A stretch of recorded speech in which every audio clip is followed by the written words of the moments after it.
সকাল থেকে ভাবি আজকে আমি কি রান্না করব। তারপরে হঠাৎ করে দেখি আব্বু আমার জন্য 4টা আনাজি কলা নিয়ে আসলো আর বলে ফ্রিজে যে কোনো মাছই থাকুক না কেন এই আনাজি কলাটা ঝোল করে নেওয়ার জন্য। তারপরে আমি ফ্রিজ খুলে দেখলাম ছোট ছোট ইলিশ মাছের বাচ্চা, যেগুলাকে আমরা ছোট ইলিশ মাছ বলে থাকি, ওই ইলিশ মাছের বাচ্চা। তারপরে ওখান থেকে আমি 2টা ইলিশ মাছ পানিতে ভিজিয়ে দিলাম। এরপরে আমার আব্বু আনা ওই আনাজি কলাটা খুব ভালো করে কেটে নিলাম। সাথে আলু না দিলে তো আবার হয় না।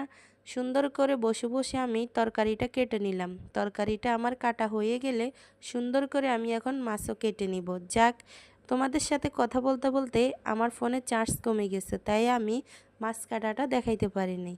এই যে আমি এখন খুব ভালো করে মাছগুলাকে কেটে ধুয়ে পরিষ্কার করে এখন আমি তরকারিটা বসিয়ে দিব।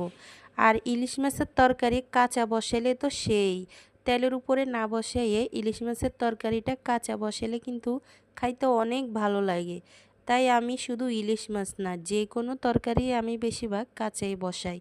তেল, হলুদ, মরিচ, পেঁয়াজ, রসুন সব কিন্তু আমি সব কাঁচা দিয়ে তারপরে আমি পানি দিয়ে তেল দিয়ে তরকারিটা বসিয়ে দিই।